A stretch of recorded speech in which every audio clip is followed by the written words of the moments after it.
This is the Greg Bedard Patriots Podcast with Nick Cattles. He's Greg, I'm Nick. You know the deal. This episode brought to you by Priz Picks, largest daily fantasy sports platform in North America. Download the app today. Use that code CLNS for a first deposit match up to $100. Finally, take the guesswork as well out of buying NBA or NFL tickets with Game Time. Download the Game Time app, create an account, use that code. Again, it's CLNS for $20 off your first purchase. Last-minute tickets, lowest price, guaranteed. All right, Greg, let's jump right into this. Chris Sims came out with his top 10 NFL quarterback rankings, and we'll go through the list one by one. And if we have issues where guys are ranked, we'll share those issues. We begin at the top spot. I can't imagine there's much argument here, but Patrick Mahomes. Nope. No issue. He's by far the best quarterback in the league. We'll see how he sustains it, Nick. I think there's been a little making fun of his dad bod and things like that. And, yeah, you do have to worry about that. And, you look at he should be learning from Tom Brady and the longevity thing because, really at this point in time, and we talked about it after they won their third Super Bowl. I mean, Mahomes has a chance to go after immortality, but you can only do that if you put in all the work. And I'll be interested to see what kind of shape he comes in this year. I mean, because, injuries have cropped up a little bit with him, and Brady obviously learned those lessons and said, and had a mindset about, I'm not going to let that stuff affect me anymore. I mean, he needs to find his sort of Alex Guerrero. Maybe not the snake oil stuff, but he needs to find his guy and make sure that he's ready to go because the sky's the limit for him. All right, number 2, the list gets interesting right away after Mahomes because Josh Allen is number 2. Is that a little too high for your liking, Greg? I thought about it, Nick, and where everybody is. I mean, Burrow sort of had a down year, injury issues. He's had that. Some of the other guys on the list, like Lamar Jackson, they all have their shortcomings. I mean, nobody's perfect, the perfect candidate after Mahomes. And so for now, I'm okay with where Josh Allen is. It's going to be interesting to see what they do. They keep relying more and more on Josh, and that is a very big double-edged sword with him. But I think in terms of talent, how he's grown into it, when we see him twice a year at least, plus national television events. I mean, I've just grown to appreciate him more and more. You just wonder, does he have enough help around him?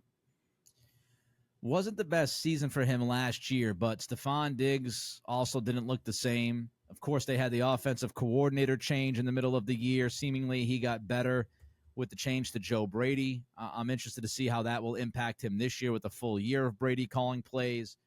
So I don't have much of an issue when you look at the rest of this list. Next guy's interesting, Joe Burrow at 3. Yeah.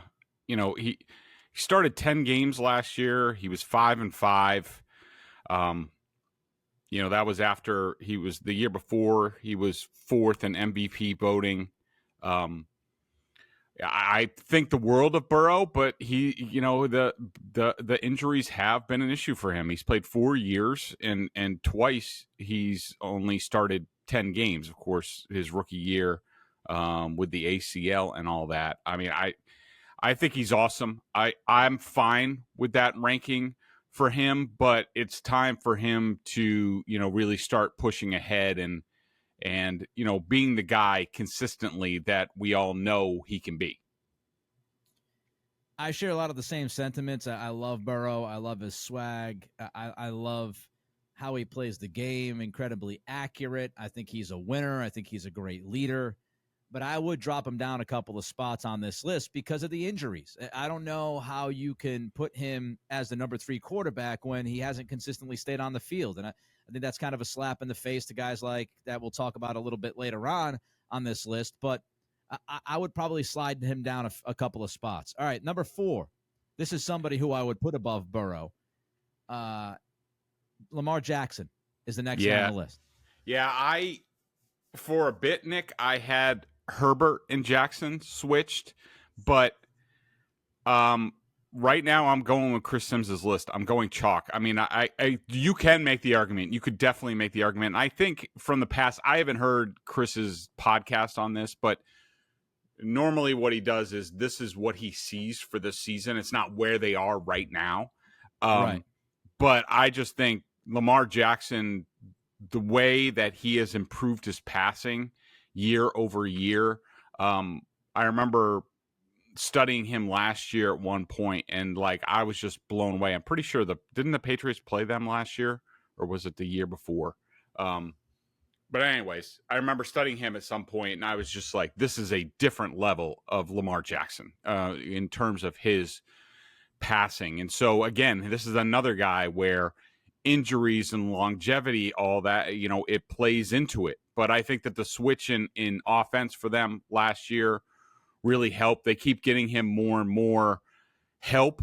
We'll see if any of it pans out. But you can definitely make the argument that Lamar Jackson is if second, third, or fourth best quarterback in the league, but certainly in that range. Of course, always with Jackson, the question is regular season versus postseason, and he has not had that career-defining postseason performance and win when he's able to rip the ball all over the field and he's making plays from the pocket and he's using his ability with his athleticism. That's always, it's going to go back to that. And until he goes on a bit of a run in the postseason, I think that will always kind of hover over him like that black cloud in those old school cartoons. Next two guys, Matthew Stafford, Justin Herbert. Any issues there, Greg? Yes, I swapped them. Justin Herbert has his critics. People say he doesn't win enough and the Chargers haven't won enough. I view that as more of a Chargers thing, an organizational thing. And I think with Harbaugh there now, I think we will see Herbert come into his own and people to appreciate, what he does for that team. And I think he's an incredible talent. I do think he has the intangibles needed. I know there's some question about, like, is he enough of a winner, that type of thing, or, is he just a stat peddler? I think he's incredible. So I flip-flop Herbert and Stafford there. So I have Herbert at 5. I have Stafford at 6.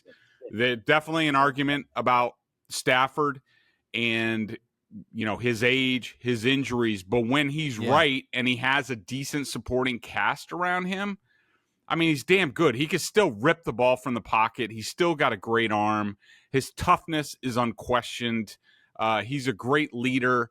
It seems like the Rams are on the come a little bit now. So I do think that, him being around the 5-6 range will be justified this year. I think C.J. Stroud at 7 is fascinating. I could argue you could put Stroud above Herbert and Stafford, frankly, after his rookie year. And I know that's a lot to ask, but I expect Stroud to be even better this year. They add Stefan Diggs. I think that offense will be a little bit better. Bobby Slowick, a year under his belt now as a play caller. I like Stroud at 7, but I might like him even better at 6 or 5. Where are you on C.J. Stroud? Yeah, I like CJ. I have him down a spot on this list, and certainly his rookie campaign was fabulous. Nobody really expected the Texans to do much of anything, and there were a lot of questions about Stroud, his cognitive ability, his processing ability, but he definitely put that to rest very quickly, and he was outstanding that year. For me, 7th on the list for me is somebody who comes from off the board outside the top 10.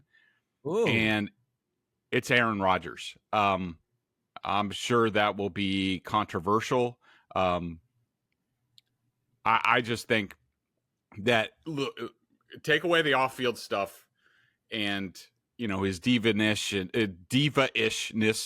and all that stuff. I just still believe in Aaron Rodgers, the talent, the mind, and I have a tough time putting a second-year quarterback over Aaron Rodgers at this point, even though it just seems like, with all of last year wiped out and then the end of Green Bay, it seems tough to recall like when he was on top of his game, but I I certainly can't keep him out of the top 10. And I'm going to put him just in front of Stroud. All right, let's look at the next three guys. Let's lump them together. Dak Prescott at 8, Jalen Hurts at 9, Jared Goff at 10. So Dak, I don't have a problem with. I have Dak down a spot at 9. I think he was sensational last year under Mike McCarthy. He was finally in a real offense with a real offensive coordinator. His accuracy was off the charts. I do have my issues with Dak in terms of his clutchness and his intangibles, and can he get it done? Because that Dallas team has been pretty talented, and they haven't put them over the top yet.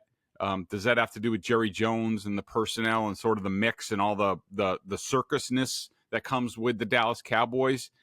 I don't know. But in terms of where Dak was last year and him with Mike McCarthy again this year, I don't see why he shouldn't be a top 10 quarterback for sure. So I have him at 9. And then I don't have Jalen Hurts in my top 10. I think that he got exposed last year. I think that his throwing is limited. I think that he flourished in sort of a new offense that people weren't ready for. But as you often see in the NFL, once teams have an offseason to prepare for you, they make adjustments. And from talking to Eagles people, like they didn't anticipate the adjustments that people were going to make. They sort of just rolled out the same offense. So it's not really a Jalen Hurts problem. It's more of a Nick Sirianni problem. And they lost both coordinators and things like that. But I need to see more from Jalen Hurts in terms of for a whole season. Now, when they went to the Super Bowl, he was certainly good, but I thought he got exposed a little bit last year, so that drops him out of the top 10. And I went with, and I'll be interested in your thoughts on this, Nick. I went with Brock Purdy over Jared Goff at number 10. And I think they're both pretty similar in that I think they are both somewhat limited quarterbacks. They are boosted by what's around them, offensive line, weapons, coaching. It's all top of the line. And so to me, I grouped them together. And then I just thought about, like, if you put them on the same team, say you put, Brock Purdy and Jared Goff on the same team, say the 49ers, who do you have more confidence in to lead them to, a Super Bowl, which we've seen Brock Purdy do against Jared Goff and the Lions? I just have a little bit more confidence in Brock Purdy. And the other thing on why I'm a little bit higher on him this year, even though I'm not a huge Brock Purdy guy,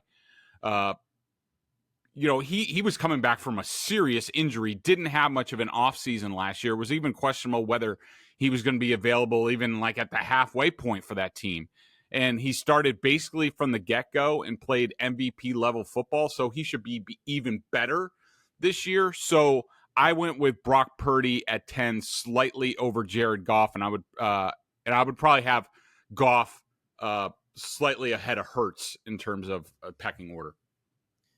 I would have Purdy on my list. I would have him in the top 10. That's one of the notes that I had looking at Chris Sims's quarterback rankings was, how do you not have Purdy in the top 10? And I feel similarly to you about Purdy as a quarterback. I don't think he's ultra talented, but I mean, what he did last year, you mentioned the offseason stuff. He'll have a full offseason under the belt. And you look at the team. I mean, Run CMC's back. Everybody's back for San Francisco. Kyle Shanahan is a very good play caller. So I don't know how you leave Purdy out of the top 10. Prize Picks is America's #1 fantasy sports app with more than 5 million members. It is the most fun and exciting way to get in on the action while you watch your favorite sports and players. Just pick more or less on 2 or more player stats for a shot to win up to 100 times your cash. With Prize Picks, you could turn $10 into $1,000 in a single game watching your favorite sports this summer. You can make a Prize Picks lineup in as little as 60 seconds. Seriously, I did it before. I was like, do. I did some on the golf recently. That was fun, watching along. You just need to pick more or less on 2 to 6 player stat projections, and you're locked in. If you're looking for promotions, Prize Picks has got you covered every week, from lowering select player stat projections on Tuesdays, which increases your chances of getting a win, to getting your entry fees back if you have a losing lineup on Friday. This week on Prize Picks, I'm really into the hockey, and the NBA is kind of a snooze Go Celtics. Can't wait to watch you guys against Kyrie. This week on Prize Picks, I'm looking at the hockey board, selecting Gustav Forsling over 1.5 shots on goal. Sam Bennett, hated in Boston, over 4 hits. Alexander Barkov, over 0.5 assists. That's easy. That's like taking money from a baby. And Chris Kreider, over 2.5 shots on goal. Download the app today and use code CLNS for a first match deposit up to $100. Pick more, pick less. It's that easy. How did Chris Sims feel about the Patriots quarterbacks, current and former? Let's go through that. We begin with the presumed QB1 this year, Jacoby Brassette. Sims had Brassette ranked, Greg, 36th overall. I think that's a joke. It's ridiculous. I mean, you also have to keep in mind that, and I know Brassette doesn't have much of a profile around the league, but you also have to understand that the last time he was a starter in the system with Alex Van Pelt in Cleveland 2 years ago, when he had to start a lot, or 2 or 3 years ago, I think it was 2 years ago, with the whole Deshaun Watson mess. His QBR was 8th in the league. Like he was no slouch. Now they didn't win a ton of games, but it was also a crap show of a situation in Cleveland. And, they had been preparing for Watson. It never comes to fruition. Then they go to Brassette. I thought that team was, limited as far as, talent on that team. I mean, we saw that team at some point. They were horrendous. In general, they had a horrible defense.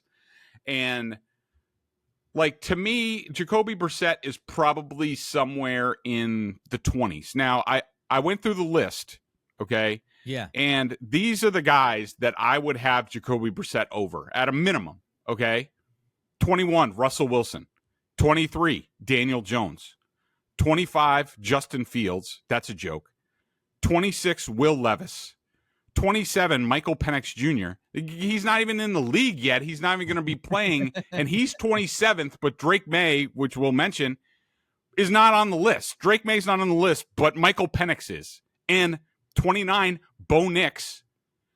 Give me a break. Bo Nix over Jacoby Brassette and Drake May? You have to be kidding me. J.J. McCarthy at 30 has more of an argument than those two guys. But still, I would have Jacoby Brassette and Drake May over J.J. McCarthy. 31 is Ryan Tannehill, who doesn't even have a team. 33 is Sam Darnold. Like, are you kidding? Sam Darnold over Jacoby Brassette and Drake May. And 35 is Jameis Winston, who's backing up, not even doing anything. So, I don't know. I'm sure there's a lot of Patriots fans. They already don't have a lot of love for Chris Sims. They think he's a Patriots hater and hated Belichick and hated Tom Brady. And I don't think it has anything to do with that. This is a whole entirely new regime.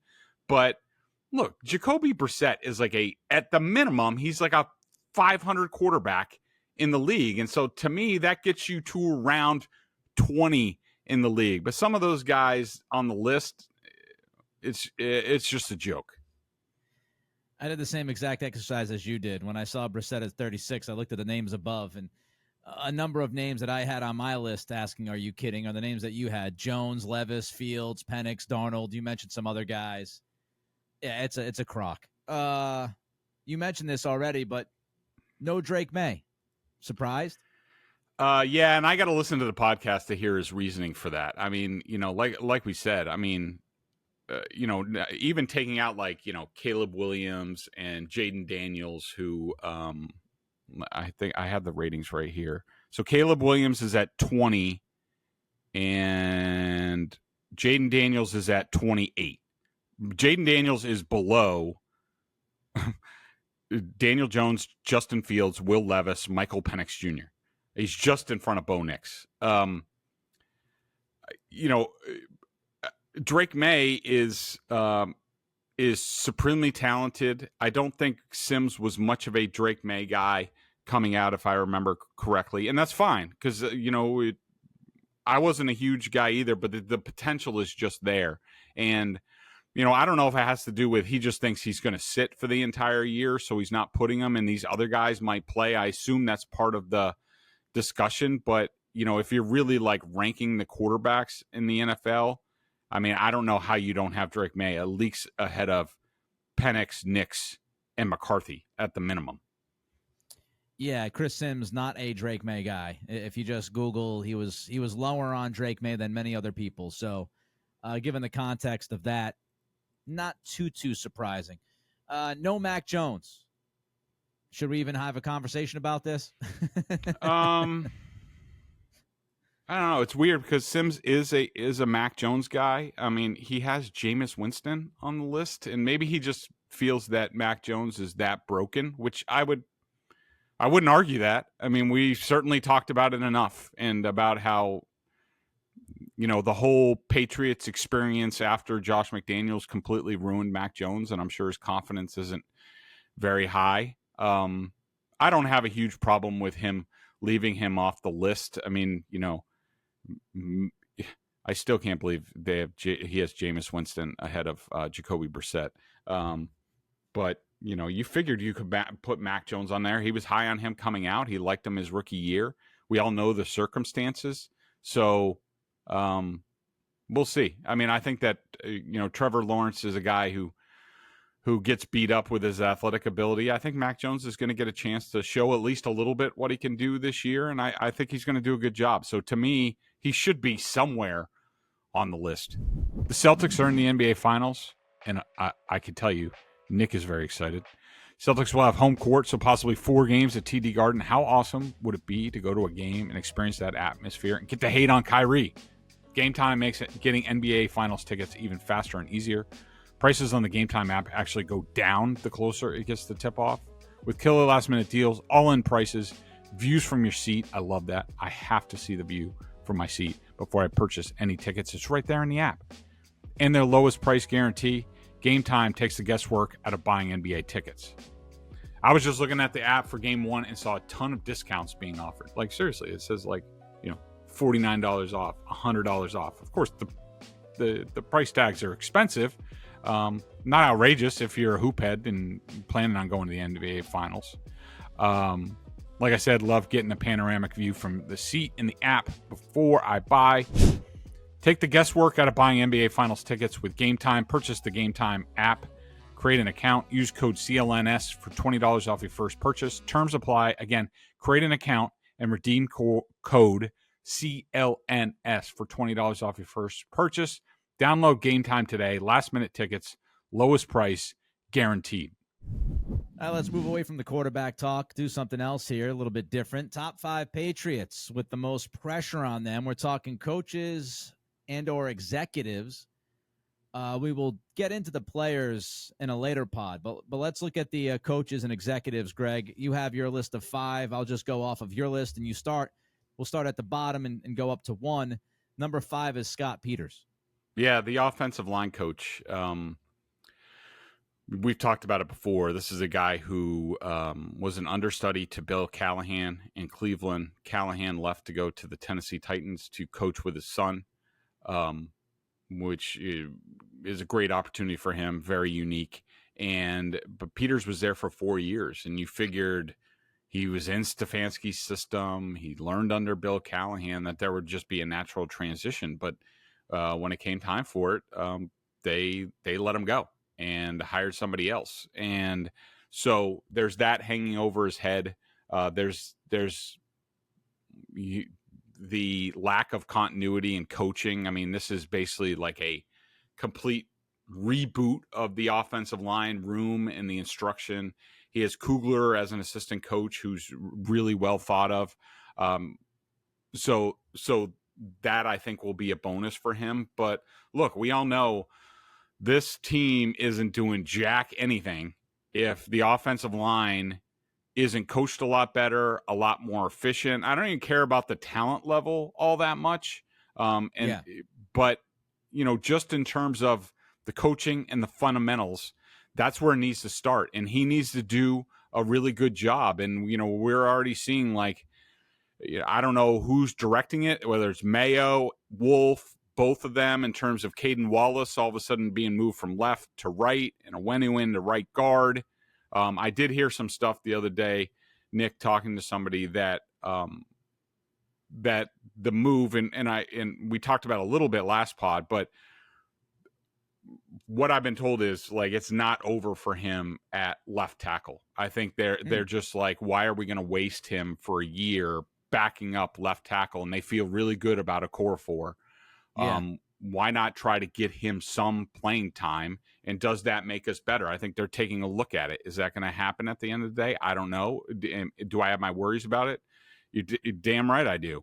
But to me, there's no question that when you talk about people under pressure in terms of coaches and executive for the players, Scott Peters is there. He has a lot to prove. You know, after Cleveland didn't want him, this is a mess. He's got a lot of work to do. You know, whether the Patriots have the number 1 pick or the 10th pick in the draft, I think is going to come largely on what Scott Peters does in terms of coaching up that offensive line. Yeah, he's got a lot of guys, you know, up front that have questions, and guys that are moving positions, younger guys that need to develop rather quickly. If Drake May gets out there on the field, you do not want the 5-alarm fire in front of your rookie franchise quarterback. So there are a number of questions about Peters. And the thing that I do like, though, is that he should have chemistry with the next guy on our list, because Peters comes from Cleveland. He comes from that Stefanski West Coast offense. And he also comes along with Alex Van Pelt. And Van Pelt is the 4th guy on your list. Yeah, I think people will probably be surprised that I don't have him higher on the list. And one of the reasons for that is I think the bar's very low for him after what's happened the previous couple years. That we all know the situation with the personnel on the team, especially on the offensive side of the ball. There are a lot of new faces and moving parts and all that. And I think people understand this is a new system. They're implementing a new system. So I think people should be giving them a bit of a runway. As we've talked about previously, it's normally like about the midpoint of the season, you really start to see traction with the new scheme, people being comfortable, and then you see progression the second half of the season. I think people will give him a bit of a runway. But again, he also has the Cleveland thing hanging over his head, that he wasn't retained by Kevin Stefanski. He wasn't wanted there. He's never been really a play caller. And plus, he has to tutor Drake May and make sure they make the right decisions in terms of, you know, the future of the franchise. And so he's on the list, but he's not super high for me because I think the expectations are pretty low. I mean, if he doesn't do better than the last 2 years, woof. It's been that bad offensively. It's one of those things like there's no other way to go but up here. Hopefully, fingers crossed. All right, we'll get to the top 3 on Greg's list as far as the most pressure coaches, executives with the Patriots this coming 2024 season. But first, I remind you, this episode is brought to you by Prize Picks, largest daily fantasy sports platform in North America. You can download that app today. Use code CLNS for a first deposit match up to $100. Also, don't forget to check out Greg and company at BSJ. $50 for the year. They have terrific coverage on all of the teams. But the Red Sox, 5 straight. Won a series against the Phillies, won a series against the Yankees, then swept Toronto. Not too shabby, raking the hell out of the baseball in the month of June, running all over the bases like madmen. Actually kind of fun to watch. So keep up on all your favorite teams there at BSJ. Again, it's $50 for the year. Number 3 on your list, Greg, is Elliot Wolf. Yeah, another person that people probably would think that would be a little bit higher, but similar to Alex Van Pelt. My reasoning is that I think everybody realizes the job that he has in front of him. You know, he's going to have his critics if left tackle doesn't work out, if there's not enough weaponry at wide receiver. He's certainly going to be criticized for that, and it's valid. He decided not to aggressively pursue those weaknesses on this team. But again, I think that a lot of people understand the situation and where, specifically on offense, the talent level had fallen to. I was talking to another NFL source the other day, and he mentioned that he was talking to a friend of his who's an executive who's sort of in charge of evaluating rosters for the rest of the teams in the league. And this person told him that before the draft, or really before the offseason, when they ranked the rosters, if the Patriots weren't last, they were next to last. It was like them and Denver that were neck and neck for worst rosters in the league. And so Nice. I think that Elliot Wolf, again, similar to what you said about Van Pelt, like if it's not better than the previous 2 years, then Wolf. If the personnel doesn't start to look better on this team and faster and all that stuff and more athletic and more like a modern day NFL team, then Wolf's in trouble. But I think that's again another very low bar for him to climb to look like he's doing this job effectively. I think it depends on your expectations, too. I mean, if you thought this was a 2 to 3 year rebuild, you're going to be patient with Wolf. If you thought they could turn this thing around a little bit quicker than that, you're going to be impatient with him. But you just look at the offense and how just ridiculous the offensive roster was going into this offseason. And it was a huge mountain to climb up for Elliot Wolf to try to field an offense with all the holes. And we'll see how it unfolds. We'll see if people were unreasonable as far as those expectations go. But I'm willing to give him at least a couple of years to figure this thing out. All right, Demarcus Covington is up next, number 2. Yeah, I think some people will be surprised that he's on this list at all, certainly this high. But I think this is about, the bar. The defense has been good here. He has Christian Gonzalez back. He has Matthew Judon back. They re-signed a boatload of guys. This is his first time doing the job, but there's no excuse for this defense to take a step back. I mean, they should at least be top 10, if not top 5. They need to be the type of unit that keeps this team in games like they have the past couple of years. And I don't think Covington's going to get any grace period. Given that the head coach is a defensive head coach and, most of the staff is staying together on that side of the ball. I think Covington has a ton of pressure on him to see if he's really ready for this or not. And the Patriots defense needs to deliver. And if they don't, it's not going to be the players who are blamed. It's going to be the defensive coordinator. First-time NFL defensive coordinator, number 1. Never done the job at that level. Number 2, he's the guy that's replacing the Belichicks, I think, in a lot of people's minds, right? Steve Belichick, the play caller. Bill Belichick, the overseer and mastermind on that side of the football. That is a hell of a lot of pressure. They were number 9 in DVOA defense last year.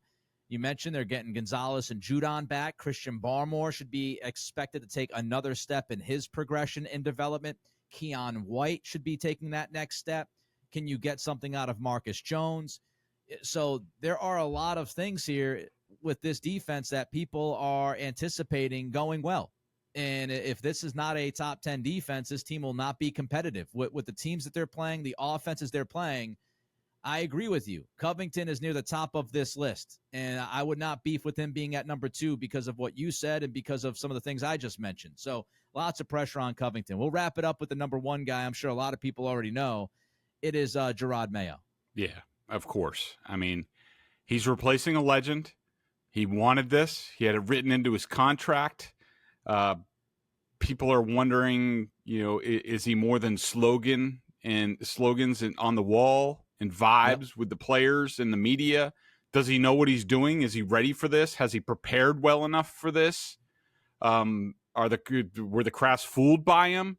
Was he just a salesman and sold them on it? And were they gullible? There's a lot of questions about Gerard Mayo. And I will say, I think Belichick left him a low bar with 4 wins last year. As long as they get, I don't know how you feel about this, but as long as they get to 4 wins or more than 4 wins, I think people will lay off him largely. I probably won't, but I think people will in general. I think like I've said before many times, I thought they had more talent than 4 wins last year. I think they have more talent than 4 wins this year, and I expect them to improve. I expect them to get to 6, 7, 8 wins, and that's the bar for me. Other people might have a lower bar, but there are a lot of questions about Gerard Mayo on whether he's ready for this and ready to run his own program. And so, I think the spotlight is on him big time. And the other thing is, just could be conjecture or just, us spitballing. But I mean, me as an NFL person and observer, I don't know how Mike Vrabel being out there as a coaching free agent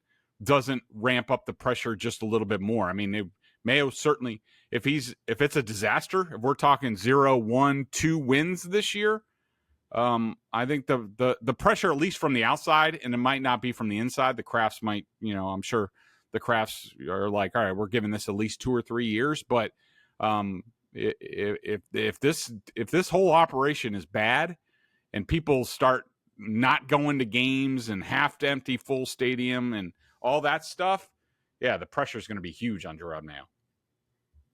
I do think it'll be at least a 2-year experiment, because it feels like a lot of people are just down on this team right now, and a lot of people are expecting this team to get a top 5 pick, 7 pick. I would also say that some of the fans out there want them to be terrible this year. A lot of fans out there want them to get that top 5 pick. So I don't know if they would be upset if Mayo finished with 4 wins again this year, or 3 wins. They might even be happy about it. I think you got to give him at least 2 years because of taking over this team. Even if you thought this team was a couple of wins better last year, it's still not very talented. And he's replacing the GOAT. He's replacing Bill Belichick. And I've got to understand how big of a challenge that is. And I'm kind of expecting them to show us that he has a learning curve, and he's going to have to get through that. And it might take him a year and a half, 2 years to finally figure it out. Dan Campbell took a while in Detroit, took about a year and a half to figure it out. So I'm going to give him some time, but it'll be compelling to watch, not the media, but the fans, how they react to Mayo in this first year. And if there are some chinks in the armor that we see, how tough they'll be on him and how patient they will be with the head coach and this team overall. He's Greg. I'm Nick. Everybody have a great weekend. It's going to cool down a little bit, thankfully. We're going to have some rain, but it's going to cool down and not be 120. So everybody have a great weekend. We're back early next week. Till then, be well.